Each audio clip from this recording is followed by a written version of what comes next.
نبينا محمد عليه الصلاة والسلام وحنا دياد سو دويننا مدحوينها جمهورية الصوماليلاند iyo waftiga uu hogaaminayo shirgudoonka labada gole gudoomiye Salmaan Maxamuud Aadan iyo gudoomiye Cabdirasaaq Khaliif iyo gudoomiye ku-xigeenka golaha guurtida oo isaguna madasha ku sugan wasiirada heer qaran oo hogaaminayo wasiirka wasaaradda arrimaha gudaha wasiirka wasaaradda xanaanada xoolaha wasiirka wasaaradda diinta iyo awqaafta wasiirka wasaaradda hawlaha guud iyo guriyeynta wasiirka wasaaradda dastuurka maareeyaasha kala duwan wasiirka xigeenada wasiirkii gaashaandhiga Fariid baa isaguna maraya waxa maraya wasiirka xigeeno wasiirkii oo labada wasiirka xigeenba gobolka yihiin wasiirkii aan ilaahdo warfaafinta wasiirka xigeenkii warfaafinta iyo wasiirka xigeenkii waxbarashada maareeyayaal baa maraya maareeyay dekedaha Berbera maraya maareeyay dekedaha Somaliland waxa maraya maareeyay duulista hawada la taliyayaashii madaxweynaha maraya janana inala jooga kuwa yimi iyo kuwa sii joogayba dhammaantood xildhibaanadii qaranka maraya iyaguna guurtii iyo leh baarlamaanba agaasimayaal baa jira komishineeraa jira intaan ka tagay intaan magac dhabayba waxaan idinku soo dhaweynayaa guud ahaan gobolka Sanaag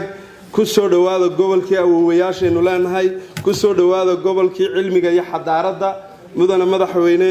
gobolkii Sanaag ee aad maanta timid waxaanu marka koowaad kaaga mahad celinaynaa oo aanan ilaabi doonin kashayada iyo laabaha iyagana ku ooli doona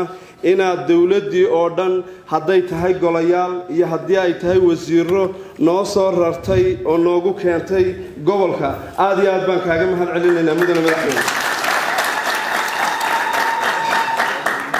waa taariikh may dhicin labada gole oo wada socda oo shirgudoonkoodii marayo iyo madaxweynihii qaranka gobol ay booqdeen oo booqasho ku yimaadeen may dhicin maanta ka hor aad iyo aad baan ugu mahadnaqaynaa haddaanu reer Sanaagnahayna wax weyn bay noo tahay waxaanu ilaahay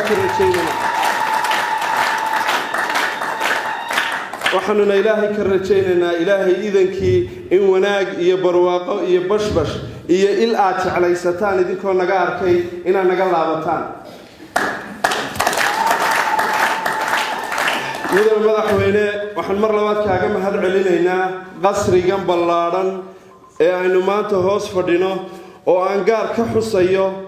marka laga hadlayo mashaariicda badan ee wax ku oolka ah ee gobolka Sanaag maanta ka qabsoomay ee aad qaarkood xadhiga nooga sii jari doonto qasrigan aan si gaar ah u xusayo inuu madaxweynaha qaranku ugu tala galay in shaqada qaranka maadaama ay daraf tahay de dhismaha ballaaran ee 250 dhinac walba u ah ee dhul iyo nooc walba u banaan in ay laga maamulo shaqada qarankana maamul daadajin looga sameeyo mar labaad iyo mar saddexaad baan kaaga mahad celinaynaa sharaf bay noo tahay maanta inaan kugu soo dhaweyn meel gaar loo leeyahay sharaf bay noo tahay inaan kugu soo dhaweyno gurigii qaranka madaxtooyadii aad ka soo baxday saaka isla maantana madaxtooyadii u baad joogtaa aad iyo aad baan mar labaad iyo mar saddexaad ba kaaga mahad celinaynaa si gaar ah waxaan ugu mahad celinayaa agaasimaha guud ee wasaaradda madaxtooyada oo maalmihii u dambeysay nala waday oo gobolka tabliiqiisa iyo hagaajintiisa qayb nagala ahaa aad iyo aad baan isagana ugu mahad celinayaa marka intaa laga tago shirarku way noo dambeeyaan waxaan ka cudur daaranayaa madax dhaqameedkii xoogaa safarka madaxweynuhu mar intii aynu soo soconnay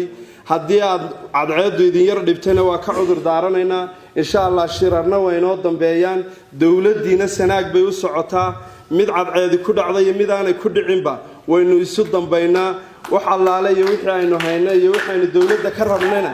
maanta banaanka ka keenayna haddii la haydmo